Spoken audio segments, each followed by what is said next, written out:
Okay, so today, what I was going to tell you is something a very interesting topic, which is called generating functions. That's kind of like one of the most important like ideas in classical mechanics. So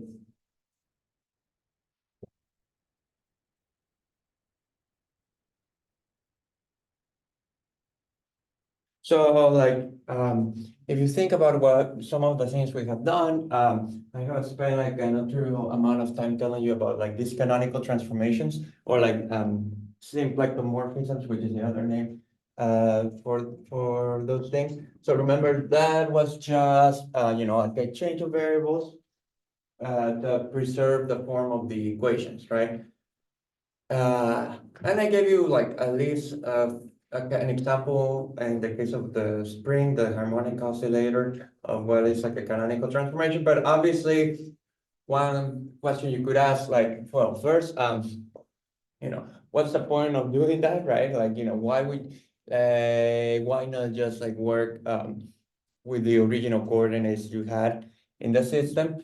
Um, okay, so there's like even like in multivariable calculus, changing the variables makes sense, right? Like just simplifies the problem if you can exploit certain symmetries or So that is maybe less hard to convince yourself that that's worth thinking about. But the other question, like which is kind of more interesting, is that since these changes of variables must preserve the equations, like how they look like. So they cannot just be like arbitrary, right? Like we had found certain conditions. So it's not just like making like a random change of variables. So like it is not obvious how do you find them in the first place, right? Like how do you come up with the correct form?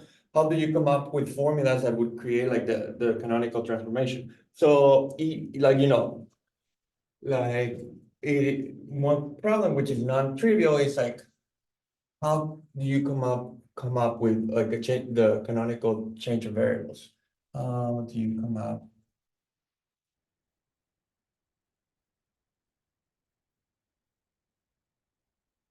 a canonical transformation?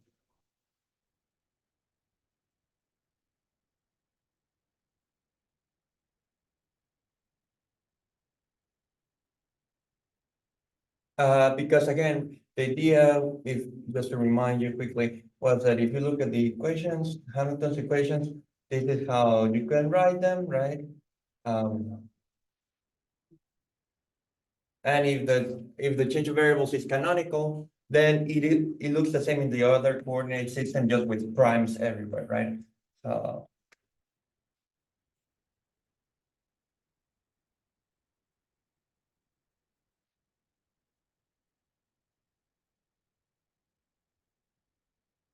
where like like you went from coordinates xp to x prime p prime, for example, right? Okay, so this is like, so you would like to know, how do you write some coordinates in terms of the others in such a way that this happens. So let's start with something that is kind of like may not be related, but it ends up being an useful idea. So again, like I'm illustrating everything in the case of R2 just because that's easier. But so if you think about the phase space, so here's the phase space, right? Like that was just like the space with coordinates x and p. Okay, so let's say that you have like a region on phase space. So like something like this. You have some region R, right? Um,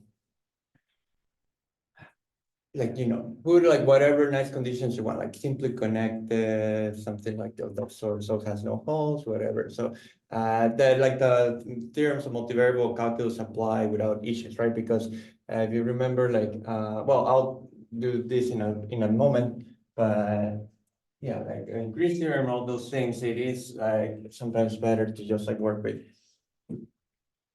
regions which are like nice in terms of those topological properties. So let's just say like, I mean, so think about something like what I'm drawing here. Okay, now what is the area? And let me just go up. Wait a second. Okay. So what is the area of this region? Well, it's just using the XCP. Okay, this doesn't matter. I mean, it's just like you just integrate like the function one over the region, right? Like it's almost total circular. Now, so here, like I'm thinking that like you're writing the area as a double integral in terms of x and p. If you had like now, let's assume that you had found another pair of coordinates which are canonical. Then like this same area could be expressed in terms of the other coordinates, right? So it should be a double integral in terms of like the x prime, the p prime, right? In general, when you make the change of variables, right, in multivariable, like there's like a determinant of the Jacobian that would come in here, but these being canonical coordinates would mean that they have determinant one, because if you remember, like the condition for being canonical was that like, if you thought about it in terms of matrices, whether the determinant was one, and in the general case, it's just that the Jacobian has determinant one. So in general, like, there would be a determinant of J or whatever. It's just that happens to be one in this case, whenever like the transformation is canonical. So you end up finding that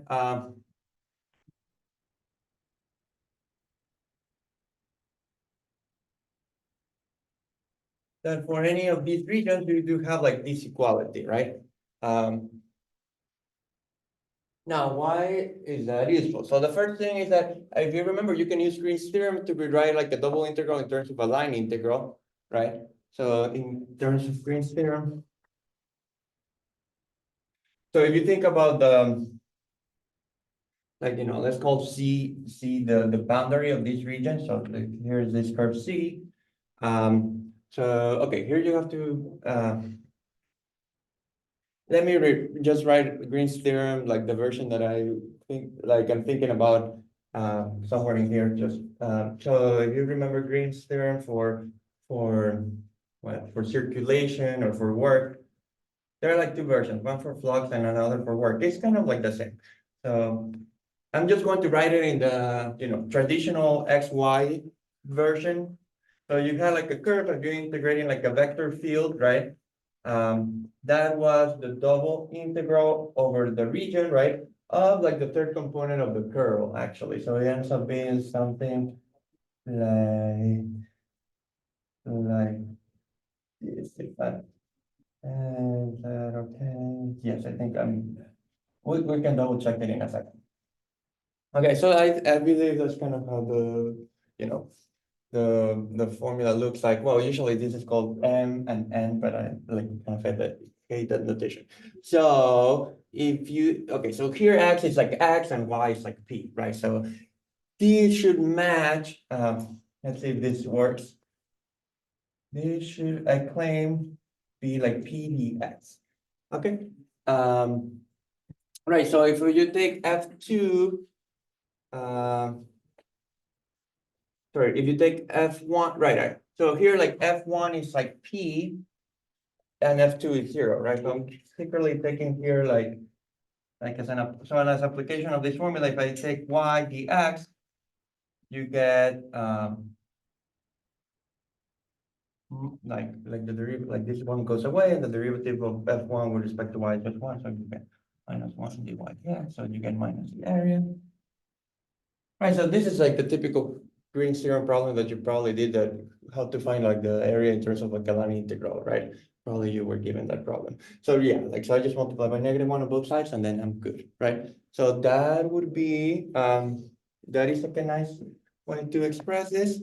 And then, like you could do the same in the other one. So this is the same as,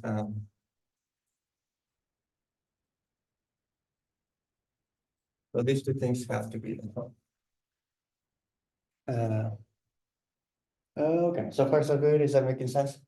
So these line integrals agree for like, I haven't made many as like, like the only assumption I have made like about the the region was maybe that it's simply connected, or like it has like those nice properties, but it's, besides that, it's more or less arbitrary. So if you think about this like C as like a simple closed curve, right? Then like what this is saying is that like the value along any line integral, the value along any curve of these two quantities must agree. So you know, you can combine, like it's better to, so like some way, another way to write it is like this. And so this is like the same as saying that p dx minus p prime dx prime equals 0 for any, say, simple closed curve or something like that. So far, so good. That making sense.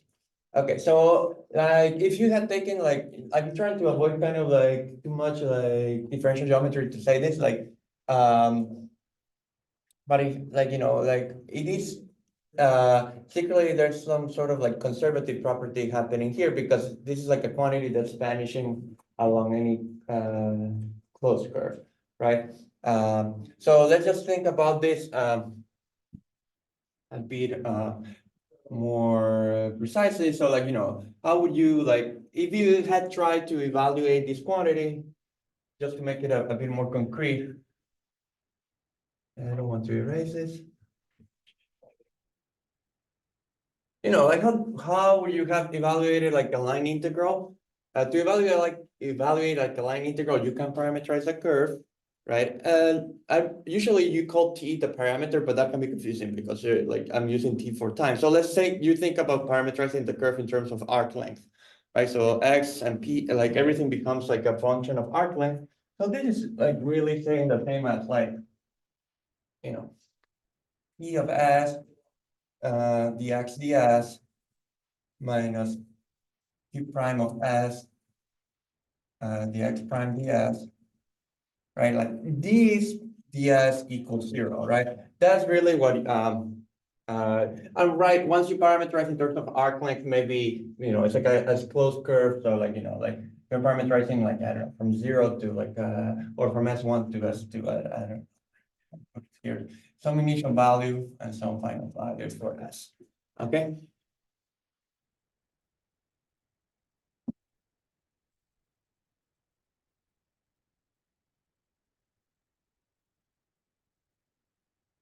Is that making sense?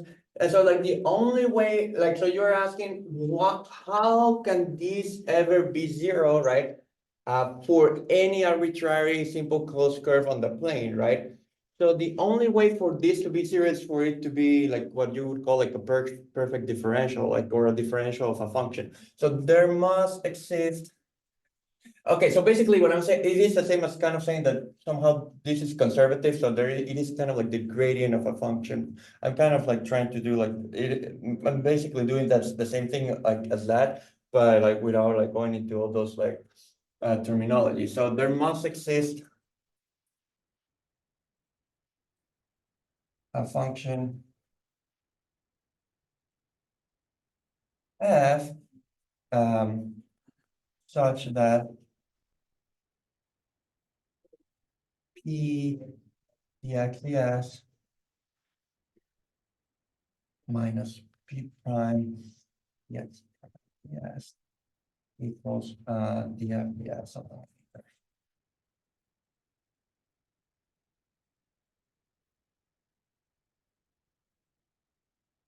Because, you know, if this happened, right, like how do you integrate this? Like, then it's just like the fundamental theorem of calculus, right? Like this is just like integrating df, ds, so it's like integrating df. And since it's a closed curve, you're evaluating f at the, you know, like the value of f at the endpoints will be the same, so it cancels out. So it's kind of like a necessary and sufficient condition, like, you know, once like you have like the right topological assumptions for this to happen, okay?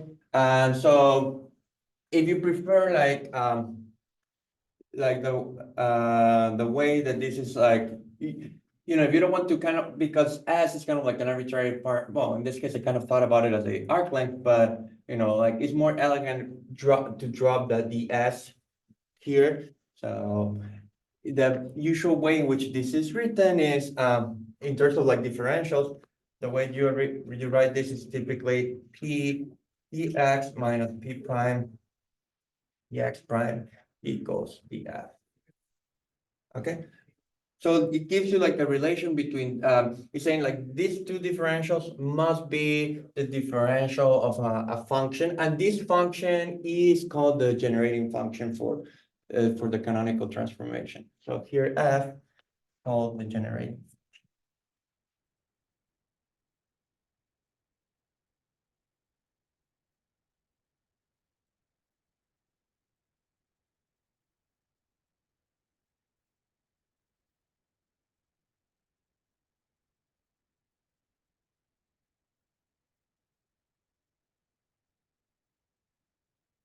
Okay, let me stop here to see. I'm about to do like an example where this is a bit more concrete, like you can see more explicitly what's going to happen. But what I'm trying to say is that, like what you're finding is that like if the transformation is canonical, like, there are some relations between the differentials, like of the coordinates, basically. That's like what this is saying. And so basically, like you'll see in a second what happens, you can use this form. Like we kind of will go backwards and we'll start with an f, and using that f we generate x prime p prime, if you want to think about it that way. Um,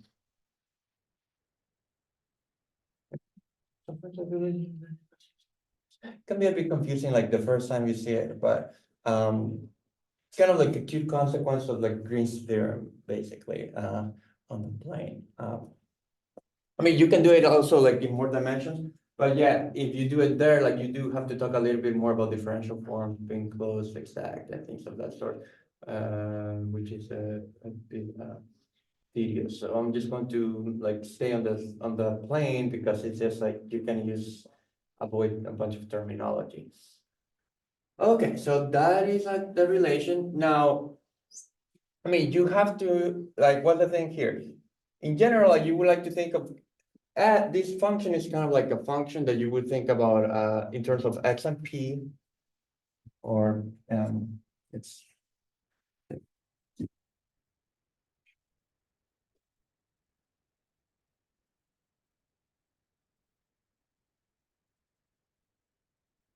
so it is like this is where like it can be a bit odd. So let's just like start with something easier. So in general, like f is supposed to be like a function on phase space. So in general, f would be a function in phase space, would be a function.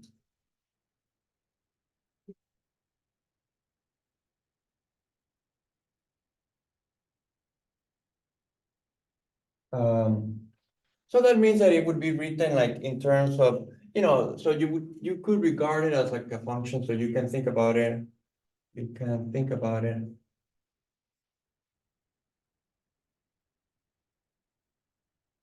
as either like a function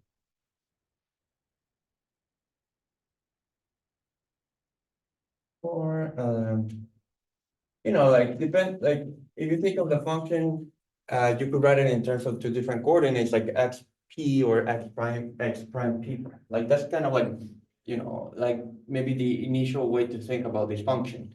But what you do in practice is kind of like a bit more odd, because what you would think, so here, like, you can think, like here I'm thinking about the function defined either in terms of the original coordinates or the new coordinates. What so in practice, and you'll see why that's kind of nice, is to think about it in terms of kind of like a hybrid version, which is I'm going to try to think about this function in terms of x and x prime. But so we will do something a bit odd. We will do something a bit odd.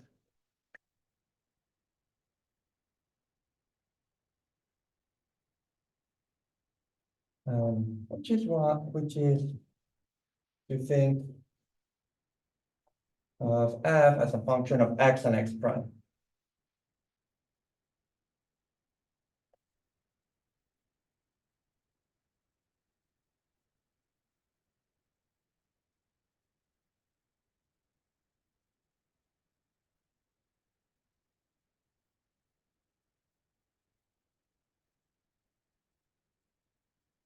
Okay, so what does that like, so like something that is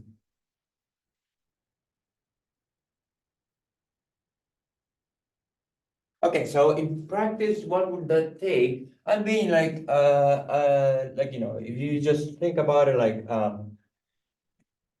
concretely, like, if the function originally depended on x and p, to make it kind of like explicitly in terms of x and x prime, what you would need to be able to do is to solve p in terms of x and x prime. If you manage to do that, then you're good to go. So in practice, like for example, practice that would need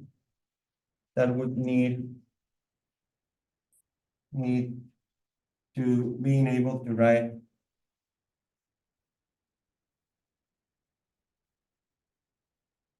um, p as a function of x and x prime.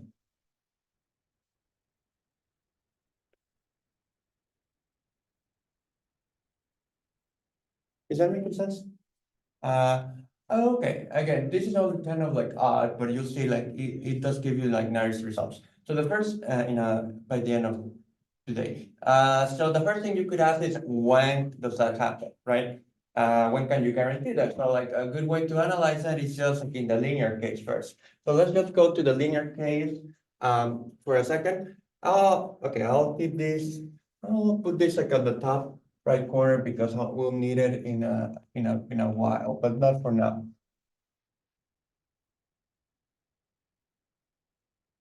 Okay, so when can you do this when the transformation between the variables is linear?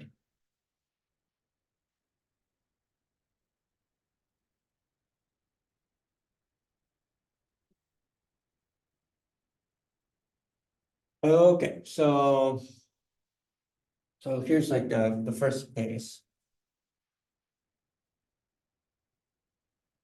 the linear transformation, linear case. So just think about like x, p being given in terms of like a matrix A, B, C, D, x prime, p prime. Okay. So here again, like because you were thinking about this transformation being symplectic, you do want the determinant of this matrix to be one. So if you call this matrix S for symplectic, you do want the determinant of S to be one.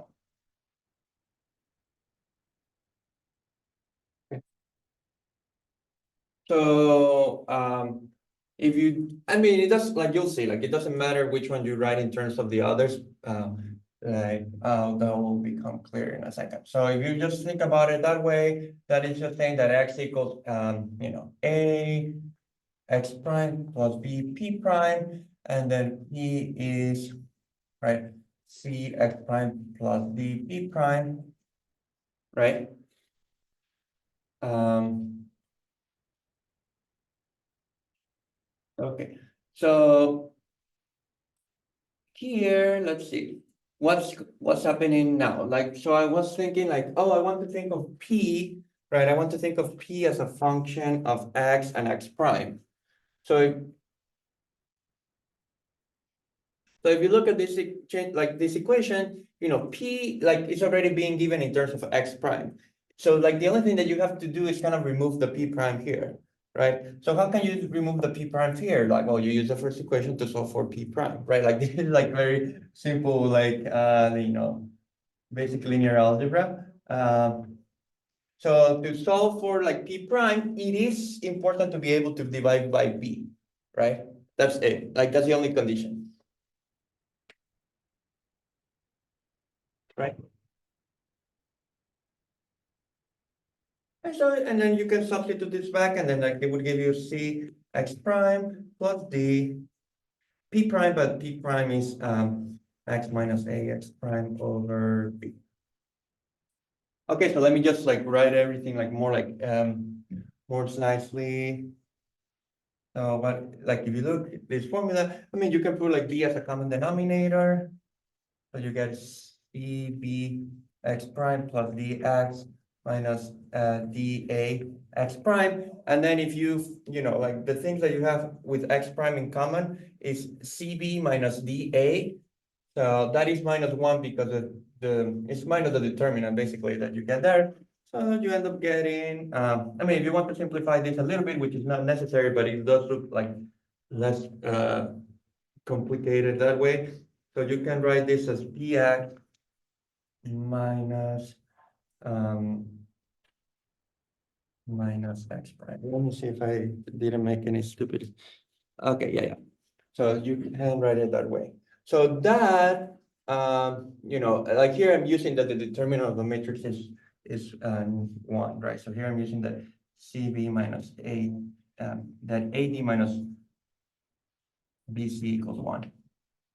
Just to simplify this a little bit better. But the important thing in this case is that you can write P in terms of x and x prime, provided that the the second entry of the matrix is non-zero, right? The moment you can, like the moment the second entry is non-zero, then you can solve for P in terms of x and x prime. So that matrix is called a free symplectic matrix. So let me define that here. So just like this to give you the definition. So a matrix. So just to remember, like just to remind you, a matrix was symplectic, right? If the determinant is 1 and it is called free symplectic, and it is called a free symplectic matrix.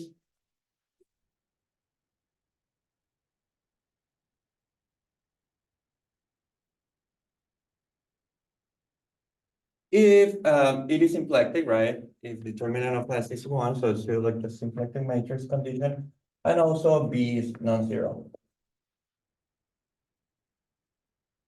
So it's just like an extra condition, like on an arbitrary, instead of like being arbitrary symplectic matrix, you do require the top right entry to be non-zero. Okay, and just notice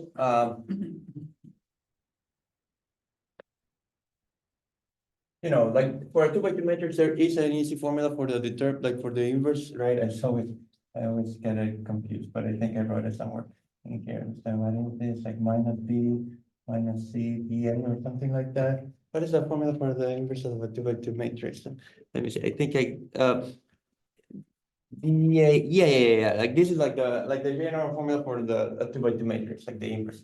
So like the determinant for a symplectic matrix is 1, right? So in this case, it does simplify to D minus B minus C A. So what that means is that if S is free in the sense that this is non-zero, like if this one is non-zero, then the inverse will also be have non-zero entry here. So like what I'm trying to say is that S is free symplectic if and only if S inverse is free symplectic. So that's why it didn't really matter, how I wrote this down, because like the condition is kind of symmetric in that sense.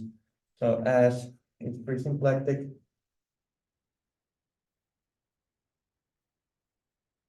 If S inverse is free symplectic.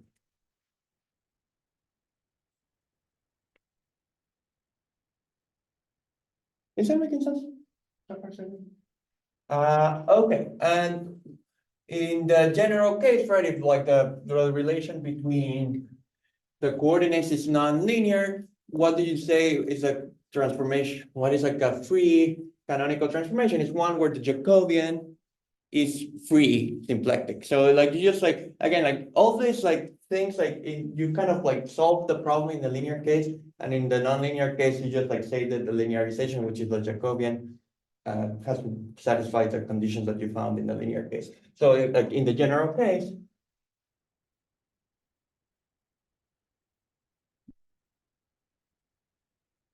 in the general case,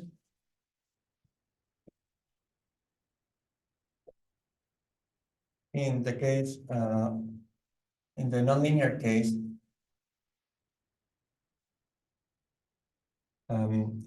you say that a transformation, you say that a canonical transformation is free,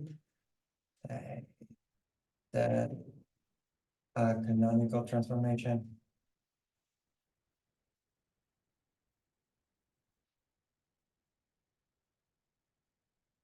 is free if the Jacobian of, if the if the Jacobian of the change of variable is a free symplectic matrix.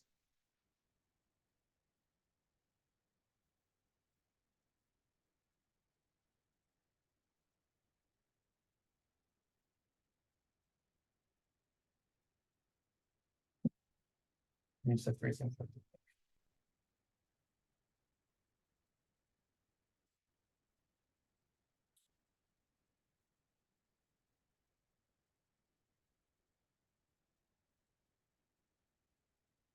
Okay. Like again, like it doesn't matter whether you think about like transformation going from xp to x prime p prime or from x prime p prime to xp, because like of this condition that being free happens if and only if the inverse is free as well.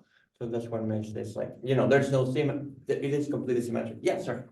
In a general case with higher dimensions, what would you call a free symplectic?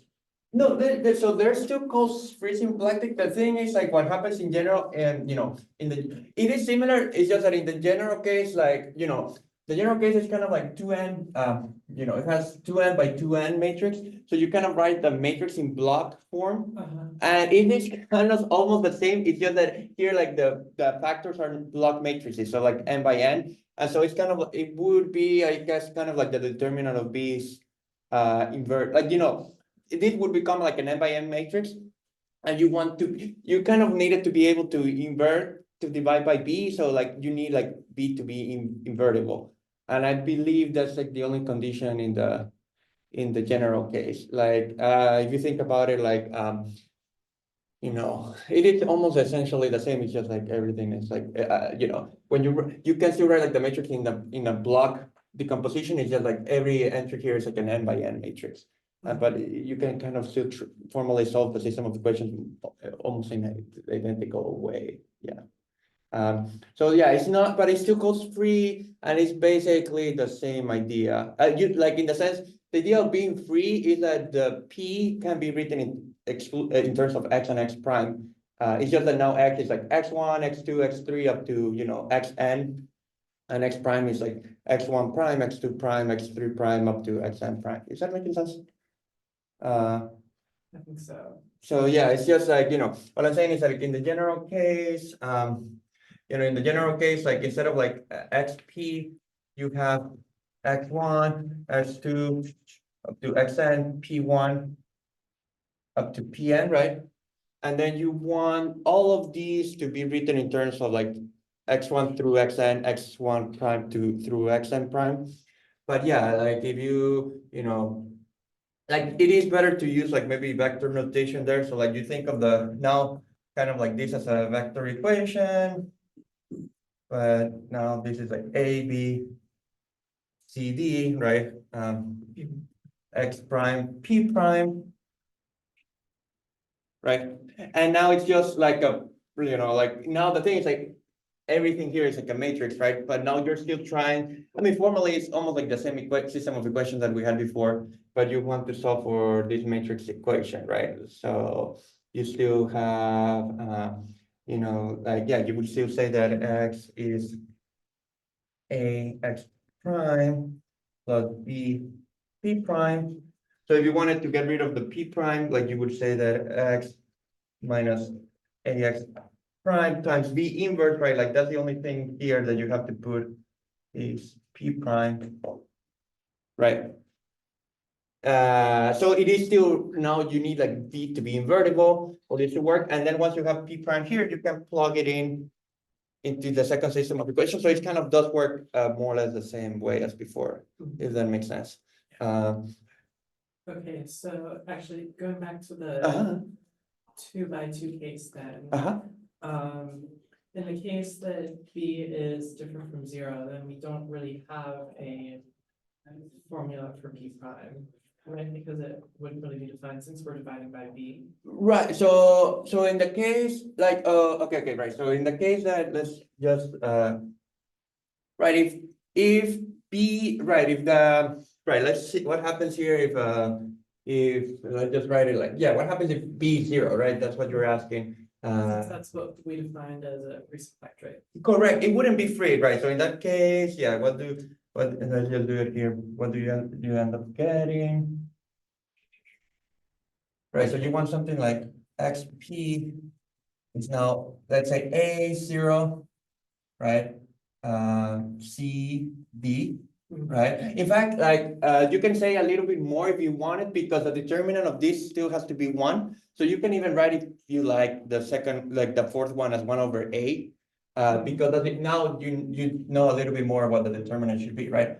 And then if you get this, yeah, you would get that x equals ax prime and p equals you know, cx prime plus p prime over a, right? So it's just that in this case, the point is that, yeah, you wouldn't be able to exclusively write p in terms of only x and x prime, but I mean, there's still, you still have like formulas for x and p in terms of x prime and p prime, or vice versa, x prime, p prime in terms of xp, if that makes sense. But yeah, like this is more in the, let's say, non-free case, right?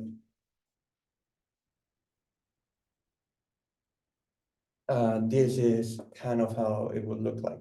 So the thing is, like, I mean, I don't want to get into too much into these details, but you can, like, more or less, with small assumptions on what the Hamiltonian looks like for short times, like when you solve the system of equations, like the symplectomorphism, like the matrix is free. So the thing is, like, free is kind of like, like, even if you think about it, like, in terms like,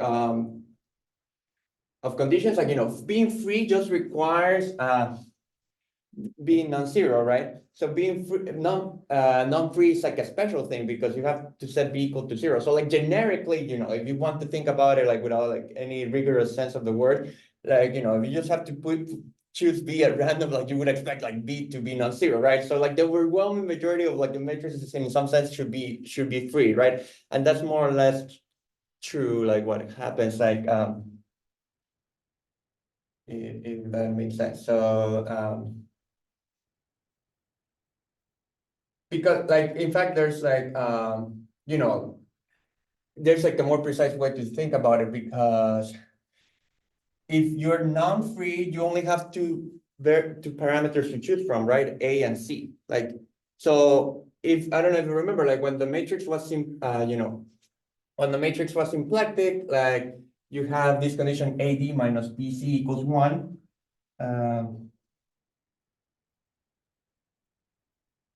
Right, so like of the four variables, kind of one locally can be solved for. So that's why like you only have three parameters, right? Like this is why it gives you like a hypersurface of dimension 3 on R4. If you remember when we did that, when I show you how these matrices work, like form like a space of dimension 3. So this is kind of like an open condition, because you can say B being non-zero is saying like B is positive or B is negative, right? So it's kind of like the union of two sets, each of like dimension 3, whereas this is kind of like something that has dimension 2, because there are only two parameters. So it's kind of like a submanifold inside of the larger space of symplectic matrices, or like free symplectic matrices, right? So it's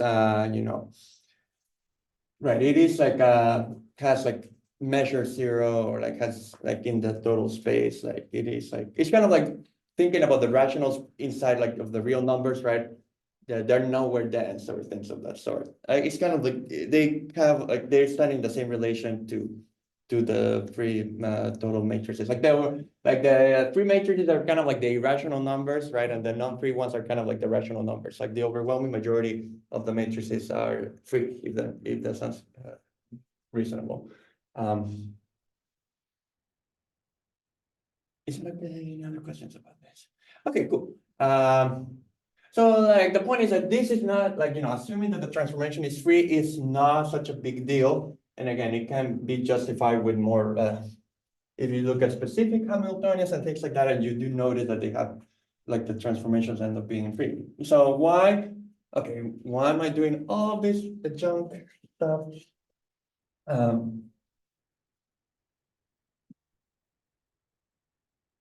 So just going back, we had this particular relation, right?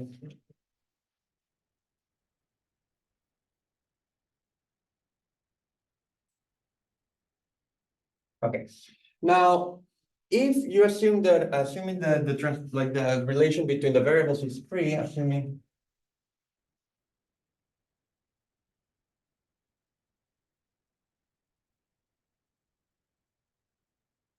Or vice versa. Oh, I mean, again, it doesn't matter which way you go.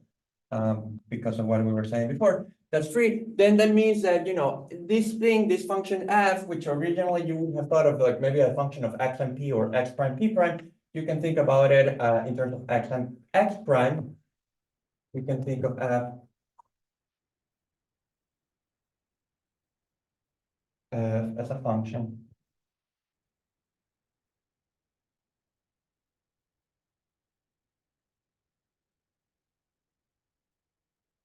Okay, so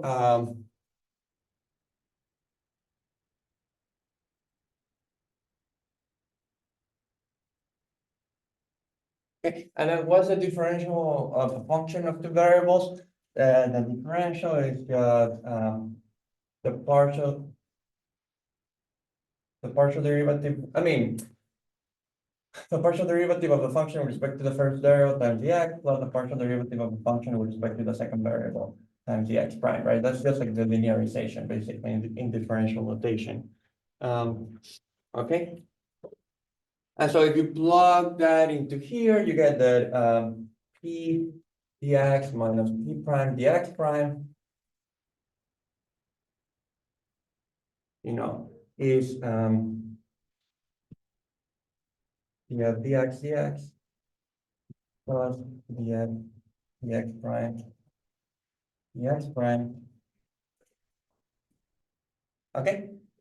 And I mean, basically, the idea is like, and because now you're thinking about like x and x prime, like it's kind of like the free differential, like then like the only for this to hold regardless of the values, then like this first factor must equal to one another and these other factors must equal to one another. So you end up getting like this relation that p equals the derivative of f with respect to x, and p prime equals, because of this minus sign, minus the derivative of f with respect to x prime. So essentially what will happen is that, so like I'm about to give you an example, but you start with a function, in this case of x and x prime, and you can find the momenta in terms of like the partial derivatives of this function, which is kind of like fun to think if you think about it. That in that sense, why it's called like a generating function, because the function is generating the momenta from like from its partial derivatives, but from like the like number the function is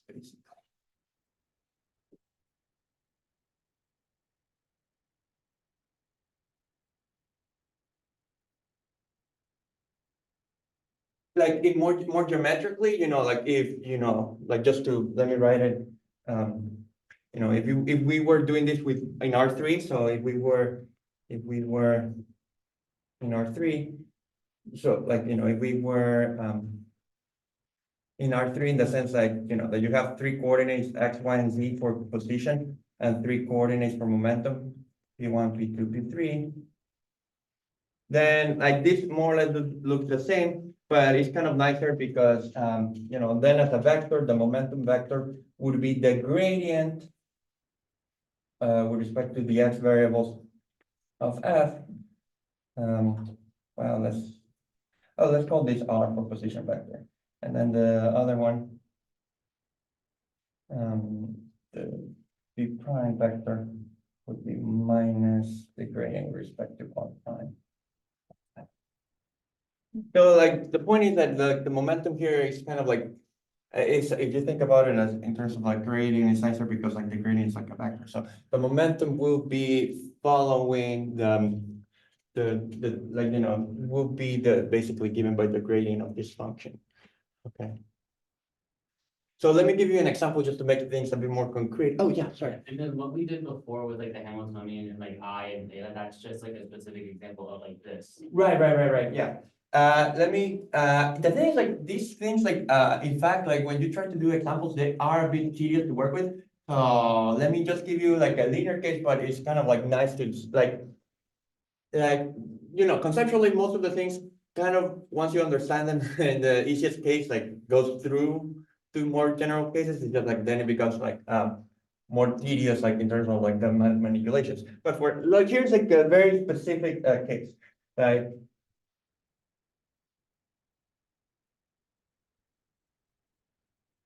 So, my point is that we're kind of like turn things around. So we start with our function f that we like, and from there we'll generate the transformation, like the canonical coordinate transformations.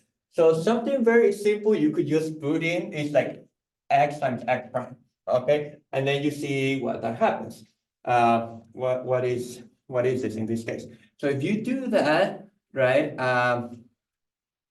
Well, like, what this is saying is that you should define, following this formula, P should be given as a partial derivative of f with respect to x. So the partial derivative of f with respect to x is here in this case x prime, right? And P prime is given as minus the partial derivative of f with respect to x prime, so it just gives you negative x. Okay, and now just like, if you want to think about it, like reversing the roles, like this system of equations, okay, let me write this P. So what this is saying is that P would be x prime, and that, x is minus P prime, okay? So if you want to write, like, let me write it this way, P equals x prime and P prime, sorry, and then x equals minus P prime. So if you want to, it is still like, one of these, actually, let me put it alphabetically. So like, let's put, this one, that's like the first equation. So this is saying that x is minus P prime, and that, is, x prime. So in fact, like if you want to write it in matrix notation, because it's one of like the linear cases, you're saying that xp is like the matrix, what?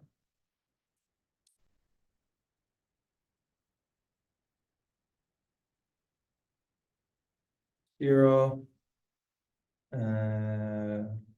minus 1, 1, 0. Let's say this. Okay, yes, that would be fine. So this is like, if you think, okay, so clearly this has determinant 1, so it's like a symplectic transformation, and like b is non-zero, so it's free.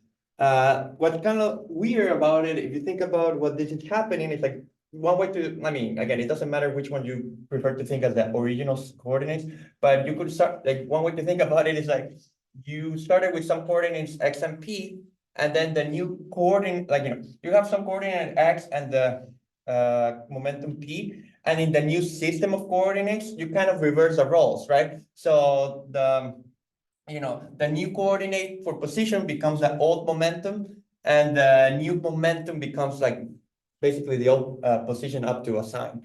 So it's kind of like a weird change where like you change your mind about what you're calling basically position and momentum, right? So that, and in a sense, it's, that seems, that is kind of like the point of like this formalism where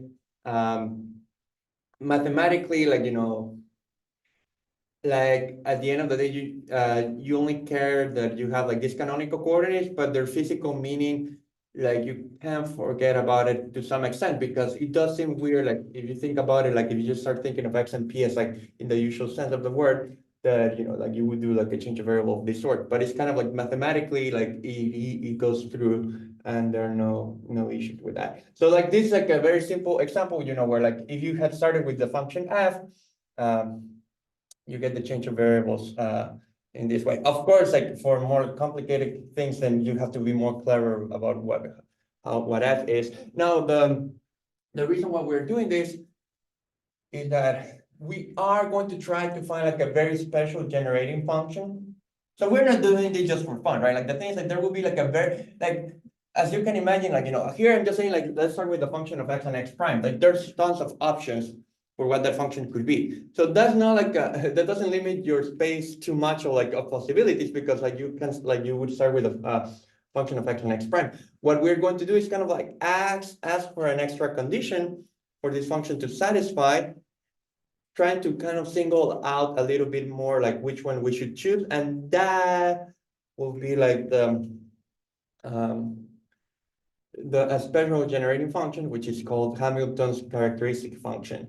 And satisfies something that's called the Hamilton-Jacobi equation, which is like a PDE. So essentially, we're kind of like our goal, maybe I'll write it down. Our goal is to find like a special F. So we're not just like interested in like random Fs. We do want like a special one that will make kind of like the problem look like very trivial from a point of, or from some point of view. So our goal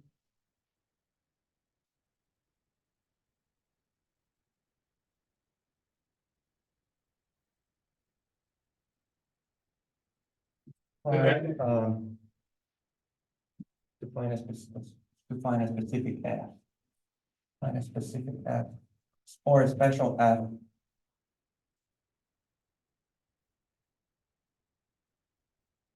that simplifies the problem in that sense. And well, by simplified, you'll see what I mean in a moment, if I get time to get to this today.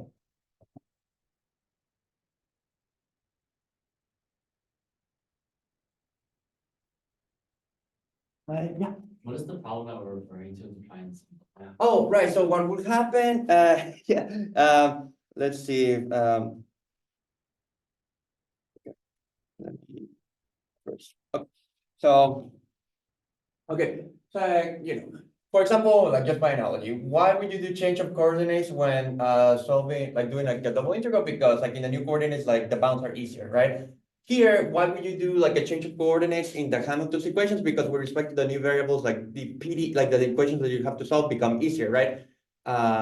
So easier, what does it mean here? Easier, it will mean essentially that in the new coordinates, like the coordinates don't change, like you freeze them over time. Like, so, which kind of sounds a bit odd, but so that's what I'm going to explain now.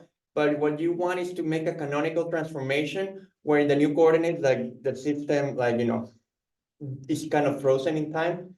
But the price that you pay for that is that the coordinates themselves, like the canonical transformations have to change the functions of time as well. So it's kind of like a trade-off, if you're going to freeze like the motion, like you can freeze it at the expense of changing the change of variables depending on time. But the reason why that's kind of nice is because then what you realize, like maybe I'll get to that part, is that for this to happen, this generating function needs to satisfy the PDE, which is called like this Hamilton-Jacobi equation, which is essentially more or less the same PDE that appears in quantum mechanics. So that's kind of like the relation with quantum mechanics. Like that's the easiest route to see like the relation between classical mechanics and quantum mechanics. That in quantum mechanics, there is a Hamilton-Jacobi equation, which is almost essentially identical to the one that will appear here. You know, so that's where the route that we're taking basically. But yeah, so just to let's see how much time I have left. Let me just like at least yeah, I think I should have enough time to show you what the issue is now. So I want to make so far, like we have thought about like we have thought about like until now.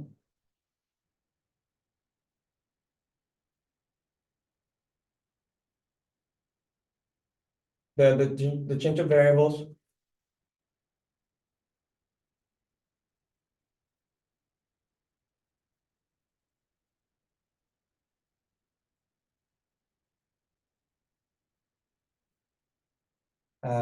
has not depended on time explicitly, right? Has not been a function of time.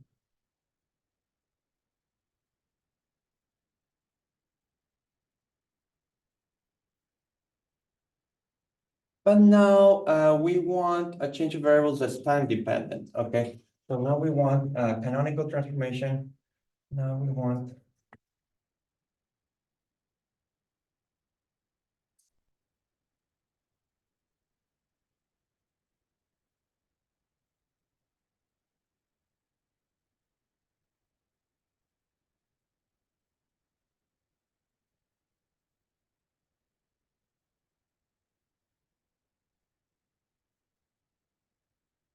okay. So just to make this a bit more concrete, like just to do the linear case first, because again, that clarifies a lot of things.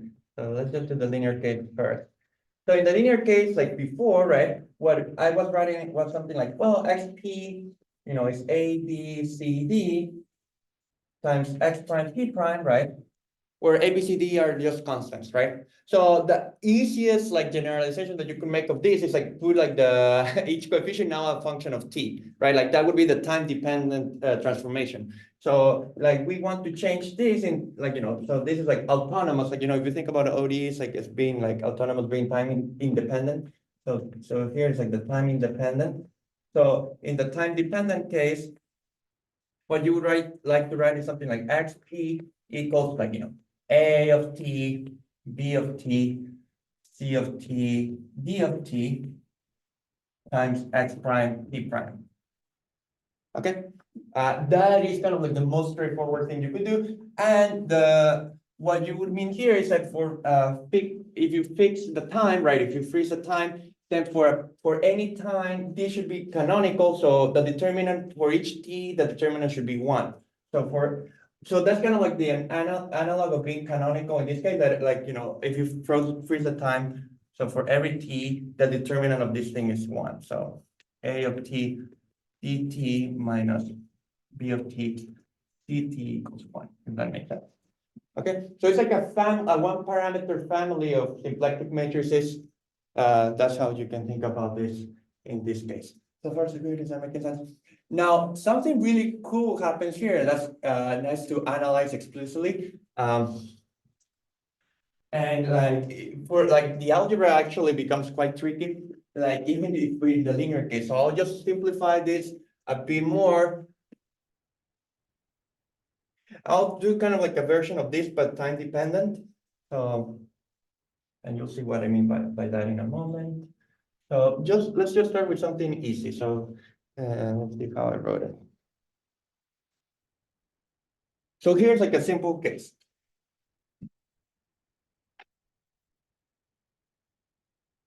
The easiest thing you could think about in the world. So here's an example. What you would call the free particle. So that just means like a particle that moves without any forces acting on it. So if you remember Newton's law, that just means that it travels along a straight line, right? So what is like that from the Hamiltonian perspective? Well, if you remember, like the Hamiltonian was like, I'll put like the mass to be one just to not get myself into issues with M. I had told you that for the types of things that we were analyzing, the Hamiltonian was like kinetic energy plus potential energy. So the free particle means that there's no potential energy. So it's literally just p squared over 2. So if you look at Hamilton's equations in this case, like, dx dt is like the derivative of h with respect to p.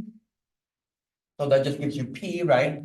And dp dt, right, is minus the derivative of h with respect to x.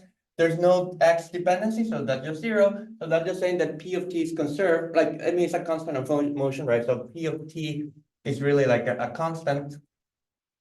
Let's call it p naught, right? And once you know that, like, then it's easy to find the other one, because integrate both sides with respect to time, and so you get x of t equals p naught t plus x naught.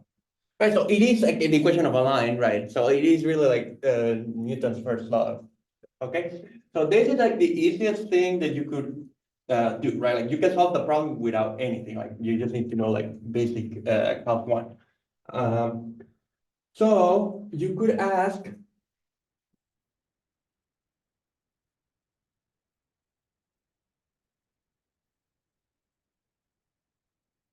okay. So you could ask, let's imagine that you do like a canonical transformation in this case. So I'm going to write xp as a canonical transformation in terms of time, because I want to analyze this time-dependent case, and I'll choose something like very, very simple, so that the numbers don't go crazy. But this will already show you what the issue is.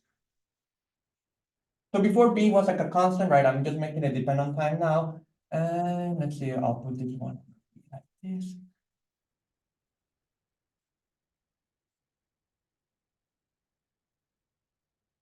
Right, so this, I'm choosing like a very special case because I put in like the two entries here along the diagonal to be zero, so it's kind of similar to the previous case I gave you. And this just, this will guarantee that the determinant of this matrix is one, right? So so for every time, for every t, this is a symplectic transformation or canonical transformation.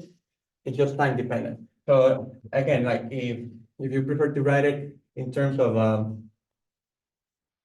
more explicitly, this is just saying that this is b of t times p prime, and that p is minus 1 over b of t times x. Okay.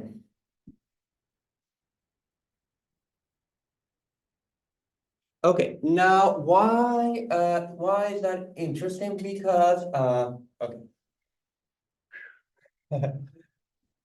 Let me see how I want to explain this.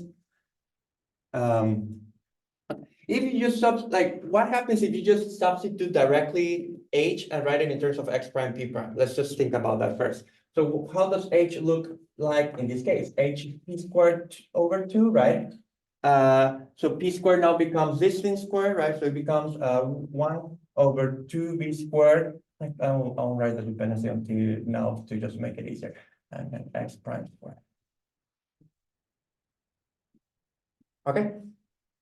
Right. So the question is what happens if you just the question is it true? Is it true that the coordinates x prime p prime satisfy the equation like Hamilton's equations with respect to this h, right? So is it true that dx prime dt equal to the thinking of h in terms of x prime p prime? Let me just write it like this.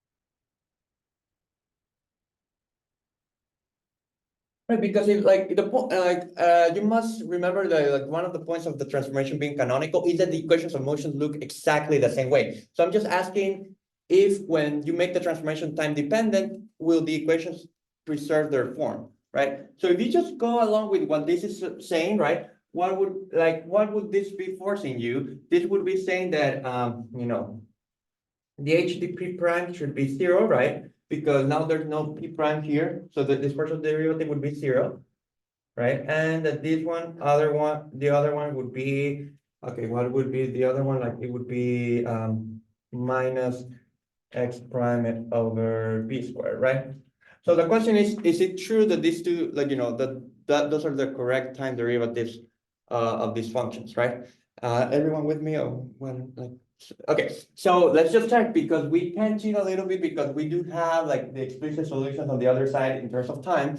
So, so this is what this is saying, but what do we know x, if you solve here, you have that x prime is minus b of t p, right? And so that this would be true for every time, right? So x prime is minus b of t p. So the time derivative of this should be like the time derivative of that. Like p we did say was a constant, right? So there's no you can write if you want p naught here. That's fine. But so what you end up finding along a solution, well, let me just write this.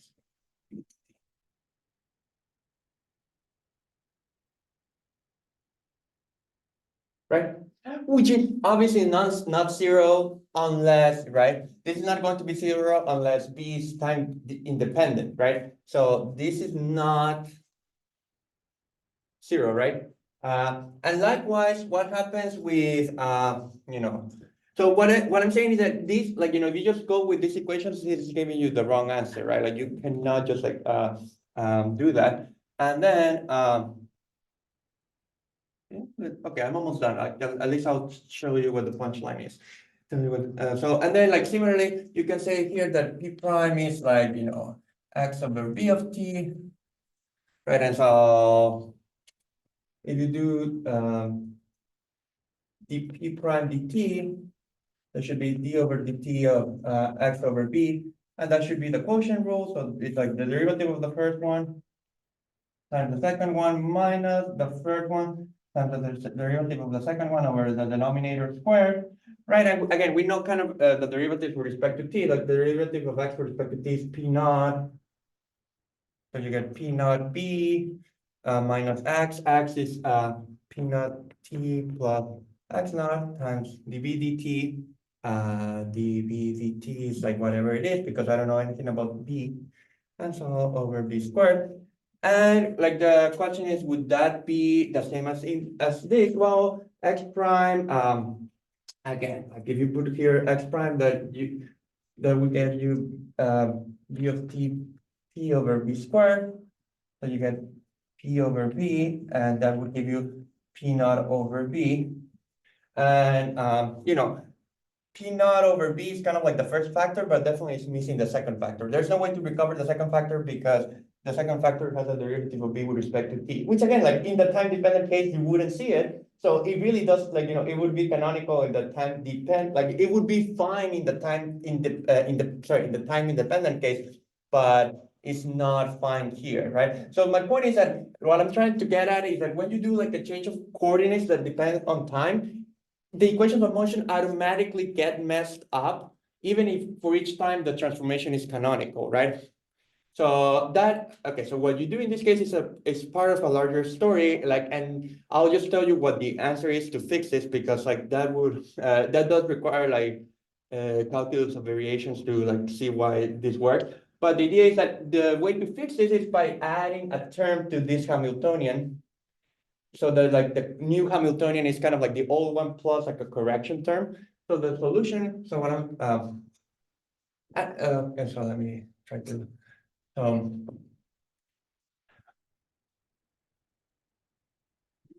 so with respect, back to x prime, p prime, the h does not give you the right Hamiltonian, right? H doesn't produce the right, produce the correct equations.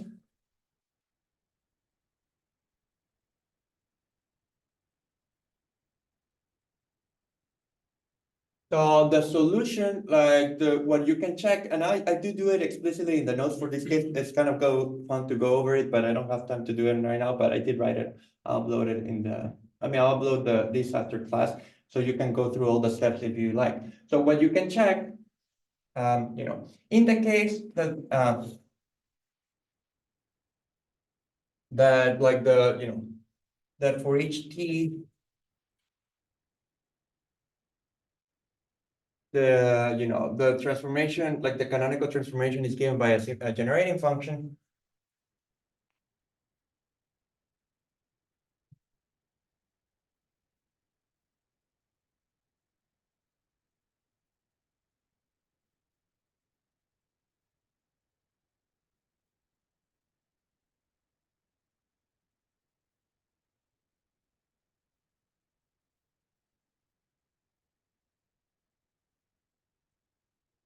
F. Okay, so now you can, like, for each time you assume that there's a generating function. So for all values of, like, for each t, you get like a generating function. So you kind of like get like a time dependent generating function.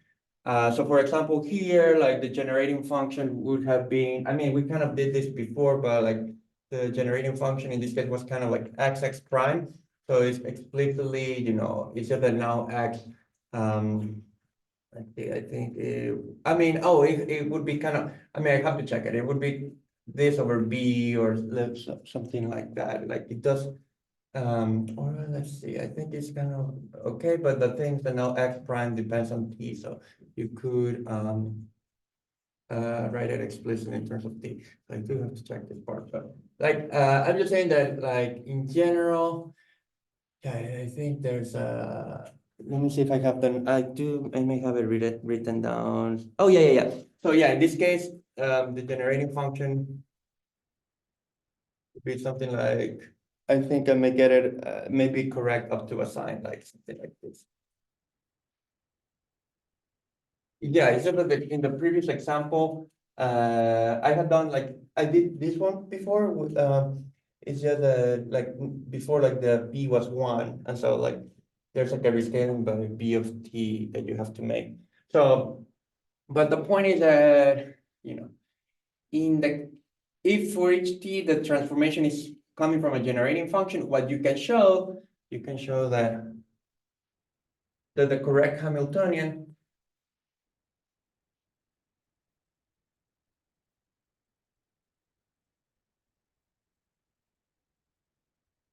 is the old one, right? Is h plus the partial derivative of f with respect to t. Okay, so just to let's think about this, what I mean by this. So like if everything were time independent, if there's no t explicitly happening here, like then this generating function will have no explicit dependence on t. So this partial derivative would just go away. So what that would be saying is that the new Hamiltonian is just your old Hamiltonian in the new variables, which is what was true before. What I'm saying is that the correction to that is to add this partial derivative with respect to t, which is obviously not at all clear why it's the case. That is like a tricky part to justify, and I won't try to do it here because it does require like some variational calculus to kind of like see where it comes from. But at least like I'll tell you that in like if you in this case, you can check that, like, I do it on the notes, like I do check at least that for like this free particle, this does work explicitly, so if you want to see it, how it plays out. But the takeaway of all that I have been saying so far is that, let's call this H nu or H prime. The only thing that you have to remember of everything that I have said is that when you do like a time dependent transformation, you do have to modify the Hamiltonian. Okay, that's the most important thing of what I have said. And so what I'll tell you next time is that the Hamilton-Jacobi equation is will be one where you find a change of variables where this vanishes completely. So the Hamiltonian like the new Hamiltonian just becomes 0. If the new Hamiltonian becomes 0, that's cool because what happens if the new Hamiltonian becomes 0? Like these partial derivatives automatically go away. So that's saying that the new variables are kind of constants. And that's like a cool, like, that is like a fun, has like some interesting consequences, but for us, it's more like just like the equation itself, because that's kind of like more or less the equation that appears in quantum mechanics. Okay, but yeah, like that's more or less what I wanted to say for today. So like next time, I'll just probably tell you a little bit of, like, I'll tell you what this Hamilton-Jacobi equation is, because that's the last topic of like the classical mechanics stuff that I wanted to mention. And if we have time, I'll start telling you a little bit more about Hilbert spaces and like other things that are kind of useful to know, just to describe what happens when you go to quantum mechanics. But essentially, like one of the things that happens is like one of the equations, which is called the Schrodinger equation, is more or less like a Hamilton-Jacobi equation, which we'll see next time, without like some term. So it's more, they're almost like the same equation, basically. Okay, so let's end here. Unless there are any questions, how's everyone? Good. Okay, so let's stop here.